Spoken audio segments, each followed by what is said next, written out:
रसिकांनो, दोस्तांनो, नमस्ते. आपल्या सर्वांना शुभ दिवस. दोस्तांनो, आयुष्य जगण्याची खूप सोपी पद्धत आहे, पण ती अवलंबणं खूप गरजेचं असतंय. आयुष्य जगण्याची आपली सोपी पद्धत आपल्याला माहिती असणं हे गरजेचं असतंय. जिथं आपली कदर नसते तिथं आपण कधी जायचं नसतं. जे आपल्याला पचत नसतं ते कधी खायचं नसतं. जे खरं सांगून सुद्धा रागावत असतात त्यांना मनवत बसायचं नसतं. आणि जे एकदा नजरेतून उतरलेत त्यांचा त्रास करून हा कधीच घ्यायचा नसतोय. दोस्तानो, वेळ पाहून बदलतो, त्याला मित्र करायचं नसतं.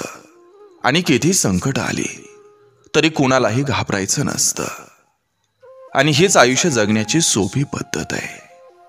नक्की विचार करा. चला, आजही आपल्यासाठी सुंदर विचारांची ही शिदोरी, ही मालिका अशीच पुढे घेऊन आलोय. चला, करूया सुरुवात सुंदर विचारांना, सुंदर सुविचारांना.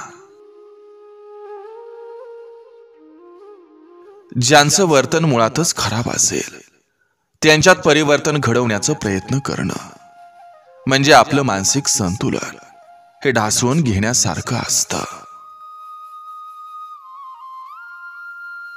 तुम्ही समोरच्याला बंधनात गुंतवण्याचा प्रयत्न करू नका. त्याला नात्याची किंमत असेल, तुमच्या भावनांची कदर असेल तर तो स्वतःला तुम्ही न म्हणता नात्यात गुंतून घेईल. तुमच्या भावनांची कदर ठेवेल. कारण ज्याला नातं हवं असतं तो स्वतःला नात्यात पूर्णपणे झोकून देत असतो.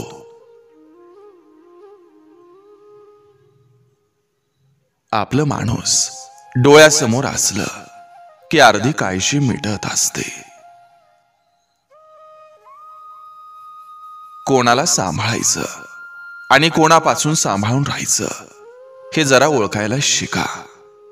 कारण आपल्याबद्दल काड्या करणारे हे आपलेच असतात. पैसा फक्त दारिद्र्य संपू शकतं, सुख नाही आणू शकत. सुख तर तुमच्यात लपलेलं असतं. थोडीशी आयुष्याची गाडी शांत आणि संत करा. आयुष्याकडे समाधानानं बघा. स्वतः आनंदी राहा आणि दुसऱ्यांनाही आनंदी करा. जे माणसं तुमच्या संकट काळी धावून आली, तुम्हाला मदत केली, तुमच्या प्रत्येक गोष्टीचा आधार बनली, अशा माणसांना जीवनात कधीही विसरू नका.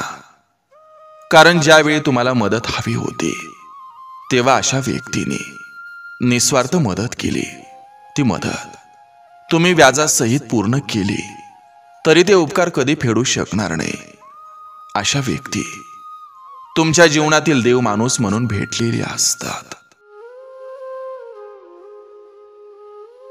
जास्त शहाणा आणि मूर्खात काहीच अंतर नसतं. कारण हे दोघेही कोणाचं ऐकत नसतात. मुक्याला बोलावंसं वाटतं, बहिऱ्याला ऐकावंसं वाटतं, आंधळ्याला बघावं वाटतं. आणि हे सगळं ज्याच्याकडे आहे त्याला मात्र शांत बसावं असं वाटतं.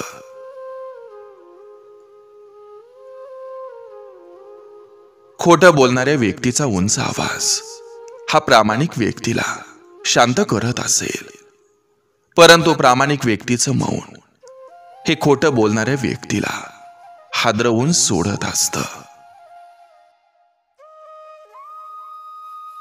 लाचारीची भाजलेली भाकरी खाण्यापेक्षा स्वाभिमानाची आणि स्वकष्टाची भाकरी खाल्लेली केव्हाही चांगली असते. हृदय आणि मन हे राग, द्वेष, मत्सर, अहंकार ठेवण्याची कचरा पेटी नसते, तर प्रेम, माया, ममता आणि गोड आठवणी जपण्याचं लॉकर असतं.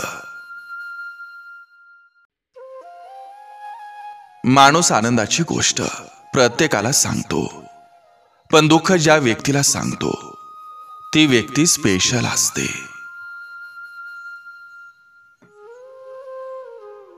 वडिलांशिवाय आयुष्य म्हणजे देवाशिवाय मंदिर. सुख तुम्ही कोणालाही वाटावं, पण दुःख फक्त विश्वासाच्या माणसाला सांगावं.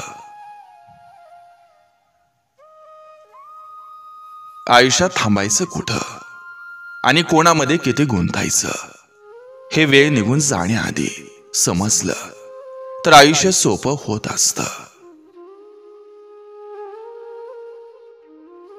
पैशानं फक्त गरजा पूर्ण होत असतात आणि परफेक्ट जोडीदार भेटला की आयुष्याचं सार्थक होत असतं. खोटारड्या लोकांनी सत्याच्या नादाला कधी लागायचं नसतं, कारण सत्य कधीच मरत नसतं. भेटणं हा योगायोग असतो, पण सोबत राहणं हा मात्र निर्णय असतो. आपण जोपर्यंत भीत असतो तोपर्यंतच लोक भीती दाखवू शकत असतात. म्हणून भिण्याचं बंद करा.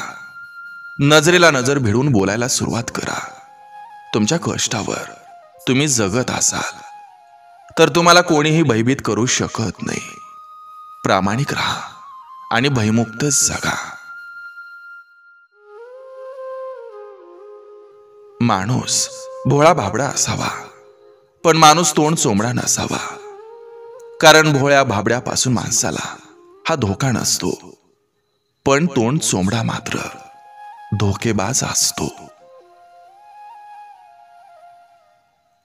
सोपं असतं परिस्थिती हाताळणं, अवघड असतं ते मनस्थिती सांभाळणं.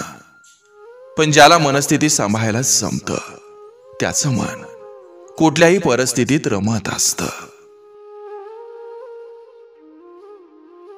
जीवन जगत असताना कर्म एवढं प्रामाणिकपणानं करायचं, शुद्ध मनानं करायचं की जर कोणी आपल्याला बोललं की तुला तुझ्या कर्माचं फळ भेटेल, तर हे वाक्य श्राप, तळतळाट सारखं न वाटता या वाक्याचा आशीर्वाद म्हणून आधार वाटला पाहिजे. स्त्री ही केवळ त्याच पुरुषाची होऊ शकते ज्यानं तिच्या मनाला स्पर्श केलेला असतो. मीठ भाकर खाऊन झोपावं, पण कोणापुढं हात पसरू नये.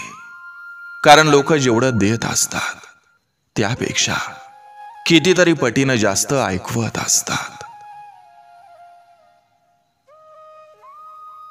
आयुष्यात एक वेळ अशी नक्कीच येत असते जिथं आपण प्रामाणिक असल्याचा पश्चाताप स्वतःलाच होत असतो.